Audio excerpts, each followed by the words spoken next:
Police ने बर्बरता दिखलाई है। उस दीवार को पुलिस प्रशासन ने तोड़ने का काम किया। रिवॉल्वर लहराए तो हम छोड़ दें, उसको कैसे छोड़ दें।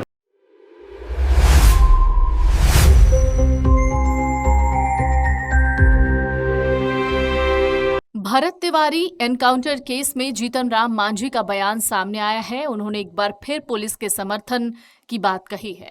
जीतन राम मांझी एक बार फिर सुर्खियों में हैं। इस बार मौका है भरत तिवारी एनकाउंटर केस में पूछे गए सवालों के जवाब का। जीतन राम मांझी ने सवाल उठाते हुए कहा कि भरत तिवारी को हथियार रखने की इजाजत किसने दी। साथ ही उन्होंने ये भी कहा कि अक्सर पुलिस पर हमले होते हैं और कई बार उनकी जान चली जाती है। क्या ये सब जायज है? भोजपुर में हुए भरत तिवारी एनकाउंटर मामले ने राज्य समेत पूरे देश में गंभीर बहस छेड़ दी।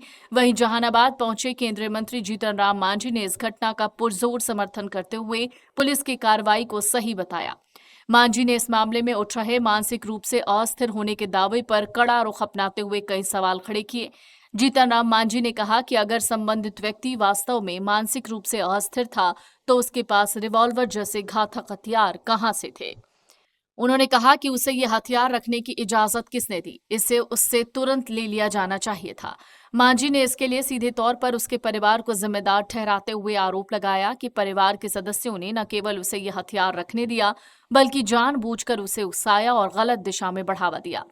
केंद्रीय मंत्री ने पुलिसकर्मियों की सुरक्षा पर जोर देते हुए कहा कि अगर वो व्यक्ति पुलिसकर्मियों की हत्या कर देता तो क्या वो स्थिति स्वीकार्य होती। उन्होंने सवाल किया कि अक्सर पुलिस पर हमले होते हैं और कई बार उनकी जान चली जाती है। क्या ये सब जायज है? मांझी के मुताबिक अगर पुलिस अपनी रक्षा में या कानून व्यवस्था बनाए रखने के लिए बल का प्रयोग करती है तो उसे गलत नहीं ठहराया जाना चाहिए।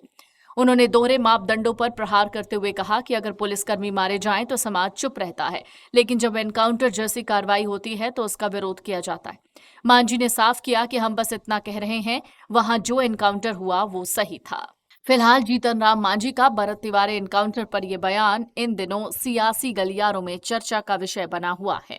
काउंटर हुआ है, उसमें पुलिस से चूक हुई है, गलती हुई। देखिए, आप लोगों को ले जाना चाहते हैं अरवल गोली कांड में। अरवल गोली कांड में कई आदमी मारे गए थे।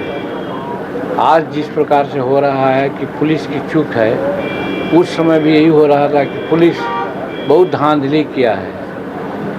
ज्ञानी जैल सिंह राष्ट्रपति थे, वो आ रहे थे। हो सकता था कि बिहार की सरकार, तत्कालीन सरकार विनय सिंह दुबे की सरकार खत्म हो जाती। हम उस समय रेवेन्यू मिनिस्टर थे, राज्य मंत्री दिलकेश्वर बाबू मंत्री थे, कोई दूसरे विभाग के, उनको कहा गया था जाने के लिए। वो आए यहाँ। सब लोगों ने कहा कि पुलिस ने बर्बरता दिखलाई है, लेकिन जीतन मांझी की खोपड़ी उल्टी पड़ी।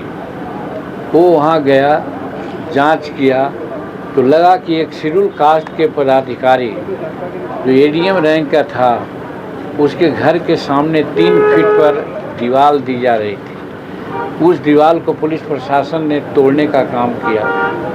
फिर उसके बाद नक्सलियों ने आकर के वहाँ ज़बरदस्ती लगाना चाहा दीवार, और उस पर कासवान, उस समय थे CR कासवान करके एसपी ने गोली चलाई। 21 आदमी मारे गए। सब लोग यही कहा कि पुलिस फायरिंग बहुत ख़राब है, गलत हुआ, गलत हुआ। लेकिन हमने कहा कि एक शेड्यूल कास्ट की इज्जत बचाने के लिए एक काम हुआ है, गलत नहीं हुआ है। तो सब कोई कहते थे जीतन मांझी की उल्टी खोपड़ी। लेकिन ज्ञानी जैल सिंह हमारे रिपोर्ट पर 2.5 पन्ने का रिपोर्ट हमने लिखा था, 500 प्रतियाँ बनाई गई थी, और न ज्ञानी जैल सिंह आए, न बलराम जाखड़ जी आए, और न विनय सिंह दुबे की सरकार गई। सी सुब्रमण्यम चीफ सेक्रेटरी थे, उन्होंने सराहा कि एक अच्छा रिपोर्ट आपने दिया कि आज हम लोग वंचित हो गए, चीज हो गए।